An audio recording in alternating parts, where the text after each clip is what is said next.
안녕하세요. 알리스터 맥그라스의 신학이란 무엇인가? 오늘은 10번째 챕터 예수 그리스도의 인격 3번째 시간으로 한번 진행해 보도록 하겠습니다.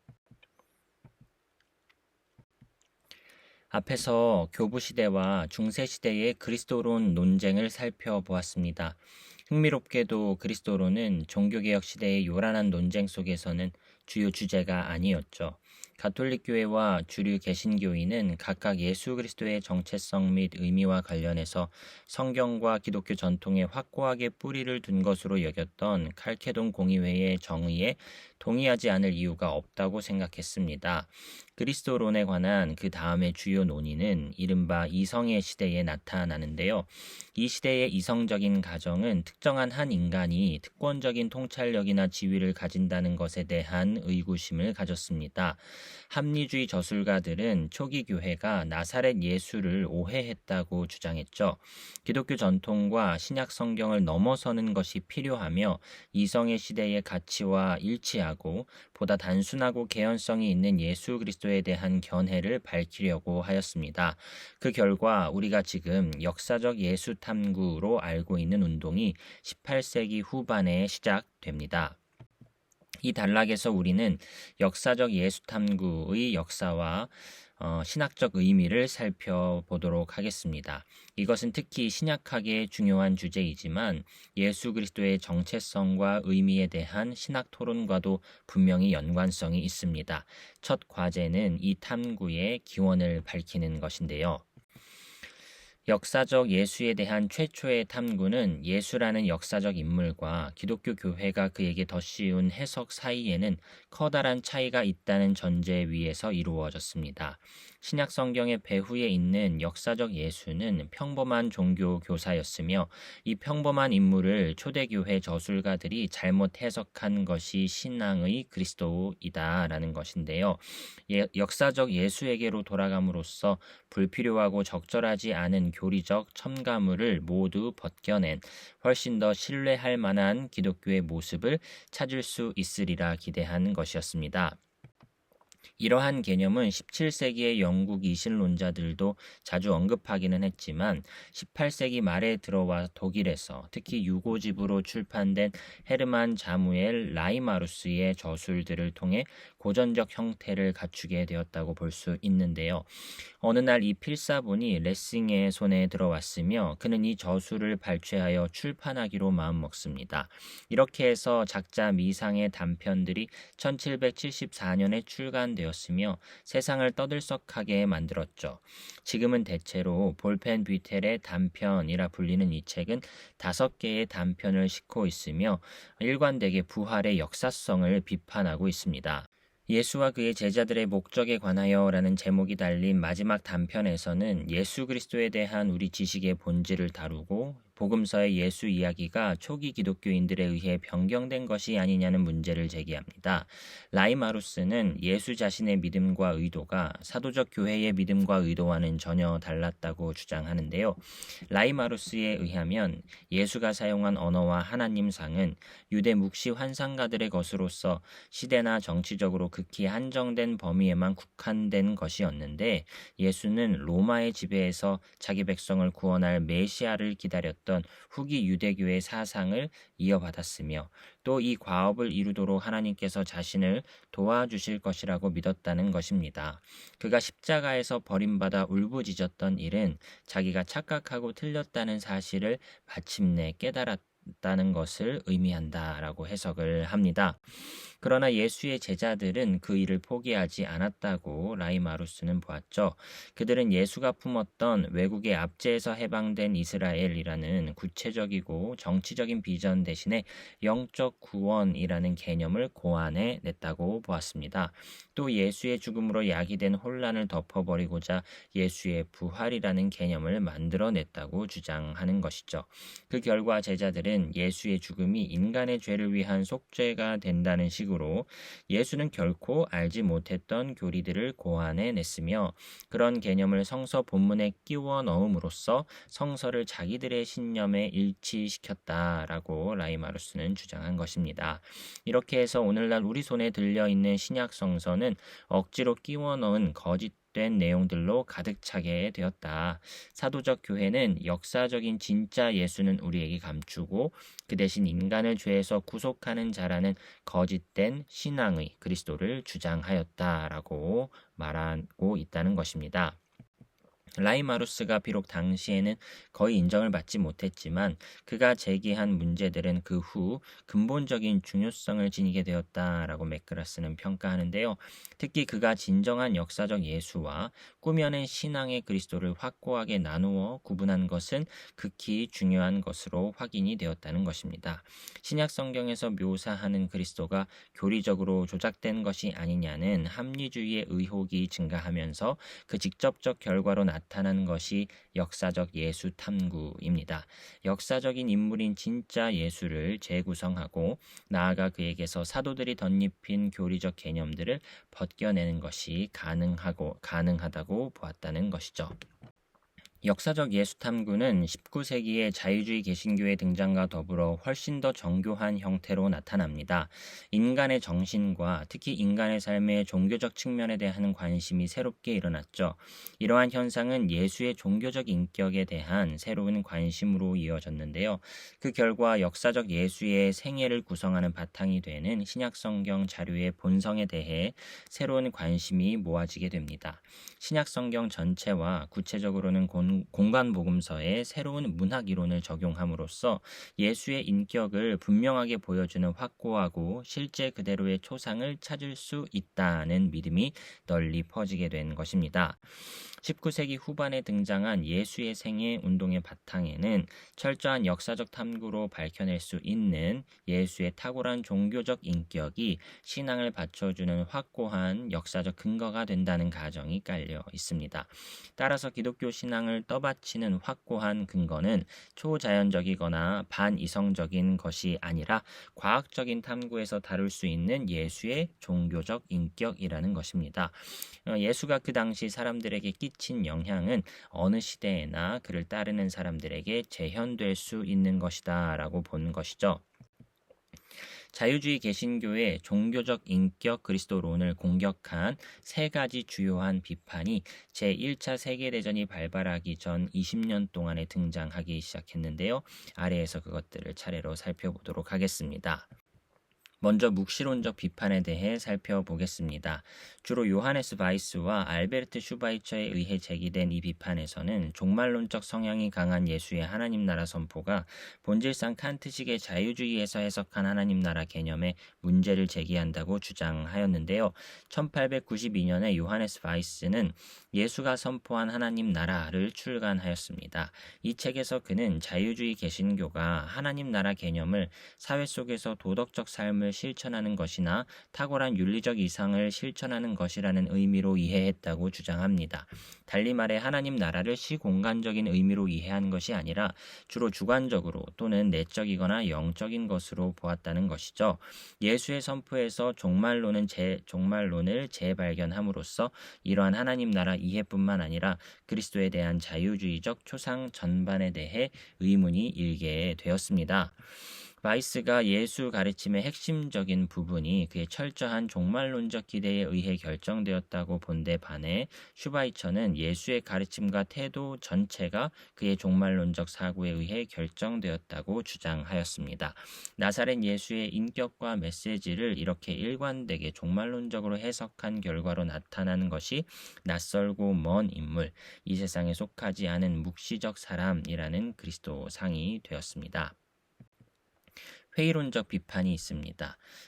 빌리엄 브레데와 밀접한 관계가 있는 이 견해는 1차적으로 우리가 예수에 대해 아는 지식의 역사적 면모에 의문을 제기하는데요.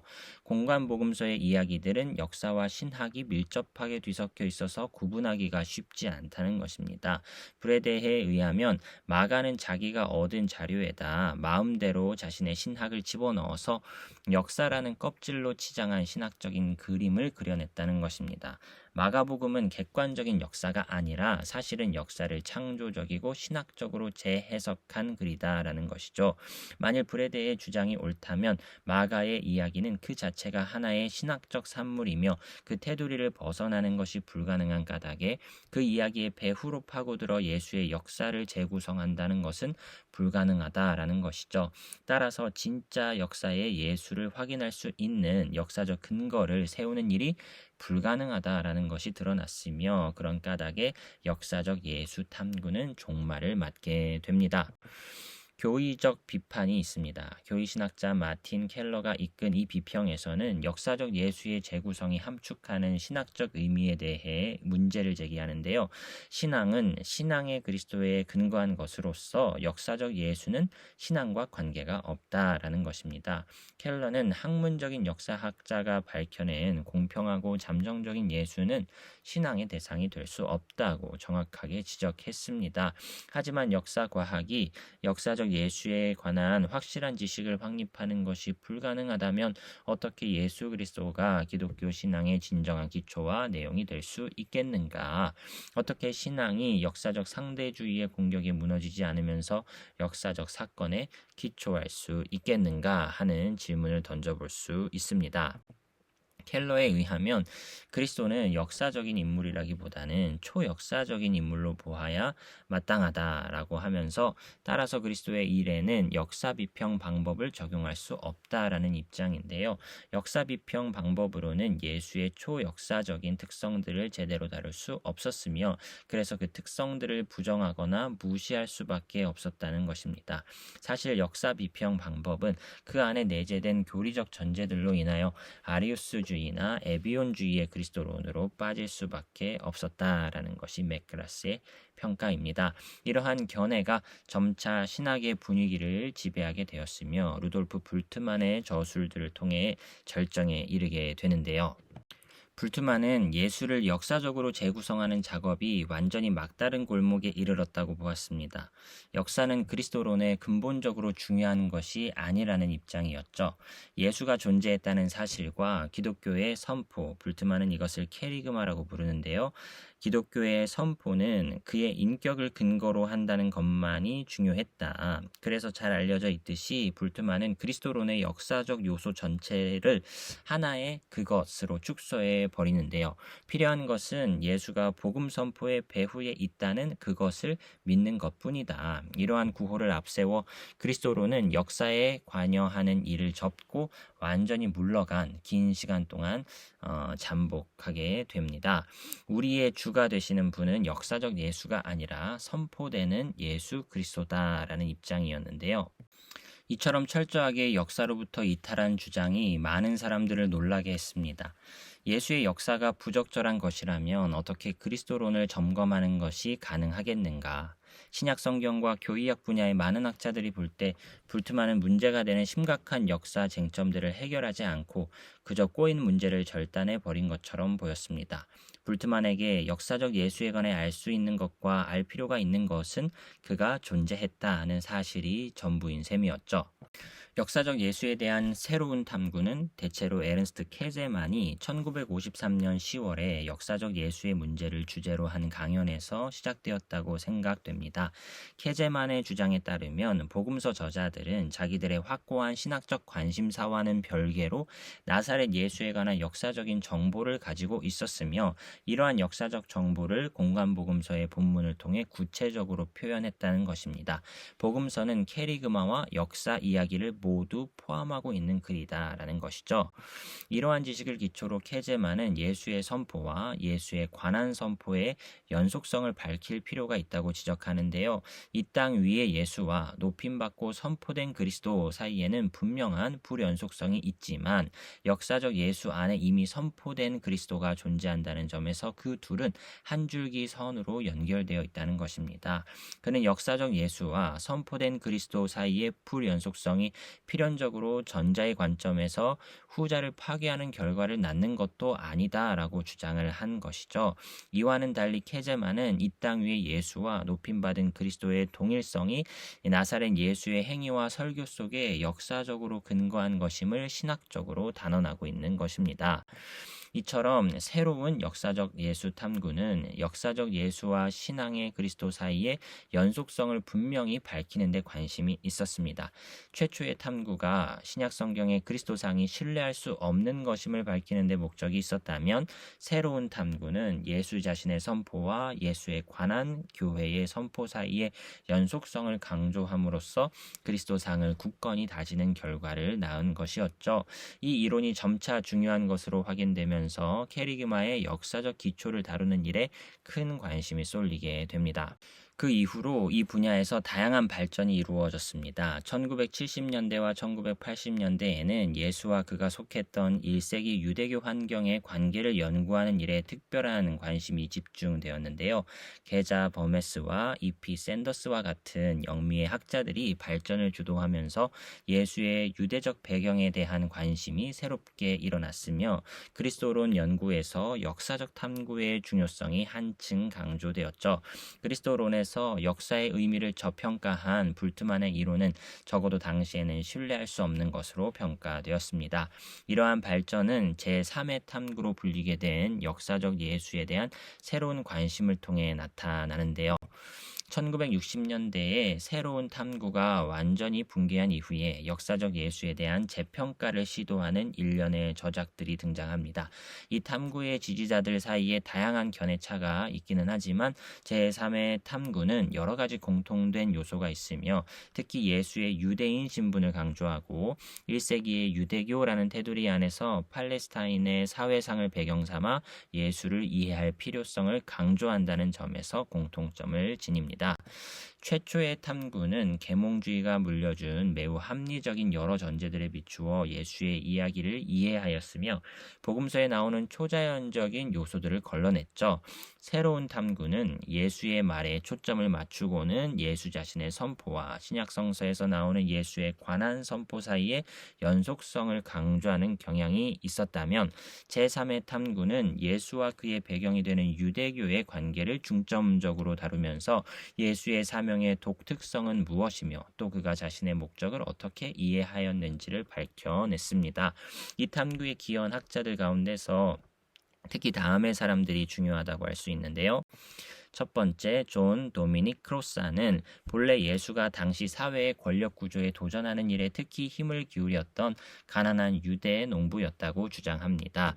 역사적 예수와 예수 사회적 혁명가의 전기에서 크로사는 예수가 죄인들과 사회에서 버림받은 사람들과 함께하는 식탁 교제를 통해 일반적인 사회 관습을 무너뜨렸다고 주장하였습니다. 두 번째, 마커스 보그는 예수 새로 보기, 예수 새롭게 다시 만나기 등의 책에서 예수는 성전 지배계급에 강력하게 도전하여 유대교를 새롭게 하는 데에 관심을 가졌던 전복적인 현자였다고 주장합니다. 세 번째, E.P. 샌더스는 예수를 유대민족의 회복을 위해 힘썼던 예언자적 인물로 보아야 한다고 주장하는데요.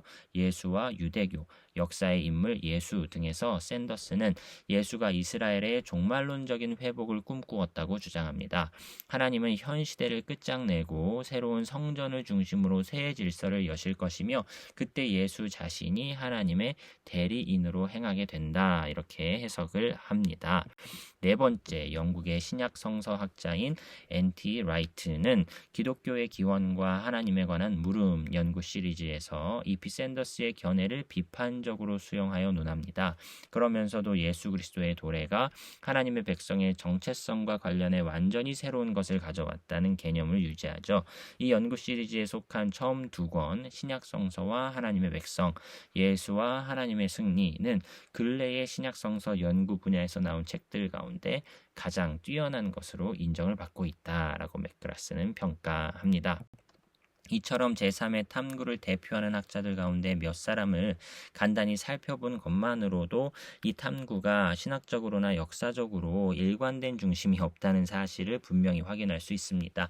유대교나 헬레니즘을 배경 삼아 예수를 이해할 수 있느냐의 문제를 비롯해 이 유대교의 율법과 종교 제도에 대한 예수의 태도, 이스라엘의 미래에 대한 그의 생각 및 그 미래와 관련해 예수가 지니는 의미 등의 문제에서 의견이 크게 갈리죠. 이러한 명백한 약점에도 불구하고 이 탐구는 꽤 널리 수용되고 있으며 또한 역사적 예수를 둘러싼 학문적 논의에서 이 제3의 탐구는 중심적 역할을 하고 있다라고 말할 수가 있겠습니다. 부활에 대해 생각해 보겠습니다. 다양한 역사적 예수 탐구를 통해 특히 중요한 것으로 드러난 한 가지 주제는 나사렛 예수의 부활의 역사성이었습니다. 아래에서 우리는 근대에 등장한 주요 견해 몇 가지를 간단하게 살펴보고 그 의미를 평가해 볼 텐데요. 계몽주의에서는 부활은 실제로 일어나지 않았다라고 봅니다. 계몽주의에서 과거와 동일하게 현재에도 일어나는 사건을 중요하게 여긴 일은 18세기의 부활에 대해 극단적으로 회의적인 태도를 낳았는데요. 이러한 태도를 확연하게 보여주는 인물이 고트홀트 에프라임 레싱입니다. 레싱이 볼 때 다른 사람의 증언을 받아들이라고 강요하는 것은 인간의 지적 자율성을 파괴하는 일이다. 오늘날에는 부활에 상응하는 현상이 존재하지 않는다. 부활은 현대인의 경험에 속하지 않는다. 그런데 왜 신약 성경의 기록을 신뢰하는가? 레싱에게 부활은 실제로 일어나지 않은 잘못 이해한 사건에 불과하다는 것이었습니다. 다비드 프리드리 슈트라우스는 부활은 신화다라고 주장하였는데요. 슈트라우스는 그의 책 예수의 생애에서 그리스도의 부활 문제에 대해 근본적으로 새로운 견해를 주장하였는데 그는 예수의 부활에 대한 신앙이 어떠한 기적 사실에도 근거하지 않음을 해명하는 것이 자신의 목적이라고 주장하였습니다. 슈트라우스는 기적적이고 객관적인 사건으로서의 부활은 제쳐놓고 신앙의 기원을 순전히 주관적인 차원에 배치하였죠. 예수의 부활을 믿는 신앙이란 예수의 인격에 대한 회상이 크게 강조되면서 그로 인해 기억이 생생한 현존의 개념으로 투사된 결과라고 봅니다. 이렇게 해서 죽은 예수가 가공에 부활한 그리스도로 적절한 용어로 말하면 신화적인 부활한 그리스도로 변형되었다는 것입니다. 슈트라우스가 이 논쟁에 기여한 독특한 점은 신화, 복음서 저자들의 사회적 조건과 문화적 관점의 반영이라는 점에서 이 신화라는 범주를 도입한 것이었는데요. 따라서 복음서 저자들의 저술이 일부분 신화적이었다라고 말하는 것은 그 저술들의 온전성에 도전한 것이었다기보다는 그 저술들이 기록되던 시대의 전 근대적인 사고를 지적한 것이었습니다. 20세기에 들어와 이 슈트라우스를 가장 날카롭게 재해석한 인물로 루돌프 불트만을 들 수 있는데요. 이제 부활에 대한 그의 독특한 견해를 살펴보겠습니다. 루돌프 불트만은 부활은 제자들의 경험 속에 일어난 사건이다 이렇게 주장합니다. 부활은 역사라는 공적인 무대에서 발생한 것이 아니라 제자들의 주관적인 경험 속에서 일어난 것인데 불트만이 볼 때 예수는 진정 다시 일어났는데 말하자면 케리그마 속으로 다시 부활한 것이다. 예수 자신의 선포는 기독교의 그리스도 선포로 변형되었다. 예수는 기독교의 선포를 구성하는 중심 요소가 되었다. 그는 죽음에서 일으켜져 복음의 선포 속으로 끌려갔다. 부활 자체는 과거 역사의 사건이 아니다. 역사 비평이 확증할 수 있는 것은 기껏해야 첫 제자들이 부활을 믿었다는 사실뿐이다 라고 주장을 했다는 것입니다. 이와 같이 불트만은 역사적 예수에게서 방향을 돌려 그리스도에 대한 선포를 강조했습니다. 교회를 케리그마의 담지자로 믿는 신앙은 예수 그리스도가 케리그마 안에 현존한다는 믿음에 근거하는 부활절 신앙이다 이렇게 말을 하였습니다. 케리그마에 더 강조점을 두고 그것이 역사적 사실과의 관계성을 떠나 교회가 그렇게 고백하고 믿고 있는 것 자체에 더 초점을 기울였다는 것이죠. 칼 바르트는 부활은 비판적 탐구를 초월하는 역사적 사건이다 이렇게 주장했다고 볼 수 있는데요. 바르트는 초기의 저술들에서 텅 빈 무덤은 부활과 관련해서 별로 중요하지 않다고 주장을 하였습니다. 그러나 시간이 흐르면서 그는 불트만이 부활을 실존론적 방법으로 다루는 것에 놀라게 되었는데요. 불트만의 견해에 따르면 부활에는 객관적인 역사적 근거가 전혀 없었습니다. 이런 이유로 바르트는 복음서에 나오는 빈 무덤에 관한 이야기를 크게 강조하게 되었는데요. 빈 무덤은 있을 수 있는 모든 오해를 막아내는 필수적인 표징이다라는 것입니다. 빈 무덤은 그리스도의 부활이 단순히 내면적이거나 정신적이거나 주관적인 사건으로 끝나는 것이 아니라 역사에 족적을 남겨놓은 사건이라는 사실을 입증해 준다라는 것을 강조하였죠. 이러한 주장은 얼핏 보면 바르트가 부활을 역사적 연구에 맡겨버리고 첫 신자들의 내적이고 사사로운 경험이 아니라 세상의 공적 역사 속에서 부활의 자리를 찾고 그 본성을 밝히려고 하는 것이 아닌가 하는 인상을 주는데, 사실은 그렇지 않습니다. 그는 일관되게 복음서의 이야기들을 역사적이고 비판적인 검사에 종속시키기를 거부해 왔는데요. 왜 그런지는 명백하지 않습니다라고 맥그라스는 말을 합니다. 이 점과 관련해서는 다음의 요인이 그의 사고에 크게 영향을 준 것으로 보인다라고 맥그라스는 자신의 주장을 이어가는데요. 바르트의 주장에 의하면 바울과 여러 사도들이 요구하는 것은 충분히 입증된 역사적 보고들을 수용하는 것이 아니라 신앙의 결단이었다라는 것입니다. 역사적 연구는 그러한 신앙을 정당화하거나 보증해 줄 수 없으며, 또한 신앙은 빈 무덤이 아니라 부활한 그리스도에게 응답하는 것입니다. 빈 무덤 그 자체만으로는 부활한 그리스도에 대한 믿음을 다지는데 별 효과가 없다고 바르트는 분명하게 밝혔죠. 그리스도가 무덤에서 사라졌다는 것이 반드시 그의 부활을 의미하는 것은 아니지 않느냐라고 말한다는 것입니다. 그 결과 바르트는 비판에 매우 취약해 보이는 처지에 놓이게 됩니다. 그는 불트만의 주관주의적 반복론에 맞서 부활을 공적인 역사에 속한 행위라고 옹호하는 데 신경 쓰다가 미처 그 역사가 비판적으로 연구되어야 한다는 사실을 인정할 준비는 갖추지 못했던 것으로 보입니다. 그 이유는 한편으로 역사학은 신앙의 기초를 제공할 수 없다는 그의 확고한 신념 때문이었으며, 다시 한편으로는 그리스도의 부활은 역사적 탐구로 밝혀내거나 검증할 수 없는 개념과 사건들로 이루어진 거대한 체계의 일부라는 그의 전제 때문이었으며, 다른 한편으로는 그리스도의 부활은 역사적 탐구로 밝혀내거나 검증할 수 없는 개념과 사건들로 이루어진 거대한 체계의 일부라는 그의 전제 때문이었습니다. 바로 이러한 이유 때문에 볼프하르트 판넨베르크의 견해가 큰 관심을 얻게 되었다고 볼 수 있다라고 맥그라스는 정리하면서 다음 꼭지로 넘어갑니다. 볼프하르트 판넨베르크는 부활은 비판적 탐구에 개방된 역사적 사건이다, 이렇게 말했다는 것인데요. 볼프하르트 판넨베르크의 신학 작업에서 가장 두드러진 특징이라면 예수의 부활은 증거를 아는 사람들이 한결같이 증언하는 객관적인 역사 사건이라고 주장한다는 점입니다. 불트만은 부활을 제자들의 경험 세계 안에서 일어난 사건이라고 본 반면에 판넨베르크는 부활이 보편적이고 공적인 역사 영역에 속한다고 주장하였다는 것이죠. 이것은 곧바로 부활의 역사성이라는 문제를 낳습니다. 앞서 언급했듯이 계몽주의에 속한 한 사상가 집단은 소위 예수의 부활에 대해 우리가 아는 지식은 신약성경 안에 있는 것이 전부라고 주장하였습니다. 오늘날에는 부활에 상응하는 현상을 볼 수 없기 때문에 그러한 성경 기록의 신뢰성이 크게 의문시 될 수밖에 없었다는 것인데요. 이와 유사하게 에르스트 트레일치는 역사의 동질성을 주장합니다. 예수의 부활은 역사의 동질성을 완전히 깨뜨린 것이며, 그런 까닭에 그 역사성을 신뢰할 수 없다는 것이었죠. 판넨베르크가 볼 때 트렐치의 역사가는 현학적이고 편협한 것으로 부당하게 절대법칙의 자리를 차지한 잠정적 견해들을 앞세워 일방적으로 특정 사건들을 배제하였다라고 봅니다.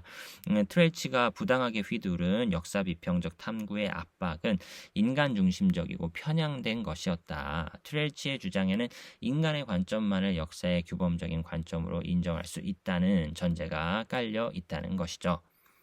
만일 역사학자가 죽은 사람은 다시 살 수 없다는 믿음을 전제로 신약성경을 연구하게 된다면 이미 정해진 그 결론에 맞추어서 신약성경 자료를 읽어내게 될 것입니다. 이러한 탐구에서 예수는 죽음에서 부활하지 않았다는 주장이 결론이 아니라 전제로 작용할 것이라는 거죠.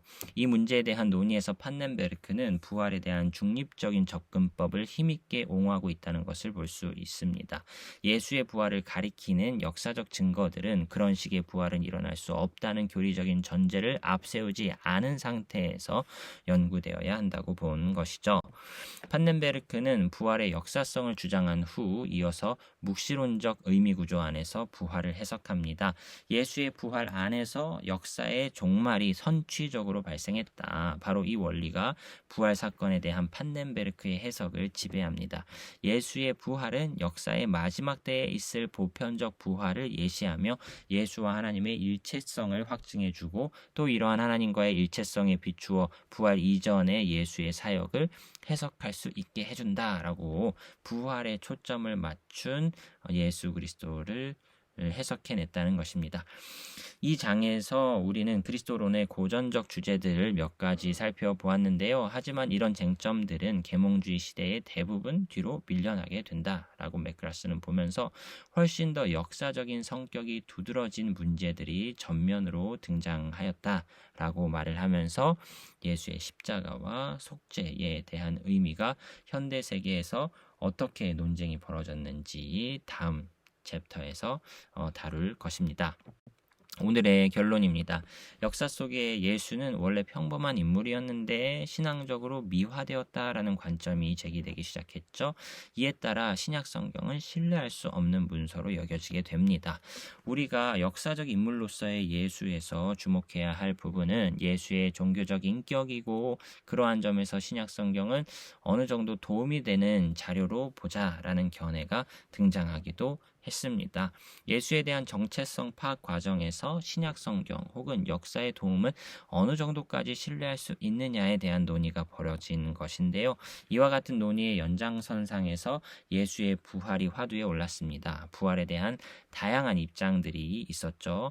그러나 이것은 다음 장에서 다룰 십자가 속죄를 어떻게 이해할 것인가에 대한 논의에 비하면 오히려 작은 문제로 여겨질 정도이다라고 이렇게 마무리를 하면서 다음 장에 대한 기대를 높이고 있음을 볼 수 있습니다. 다음 시간에 제11챕터 구원의 본성과 기초, 특별히 십자가의 속죄 사건에 대한 주제를 중점적으로 한번 살펴보도록 하겠습니다. 오늘도 긴 시간 수고 많으셨습니다.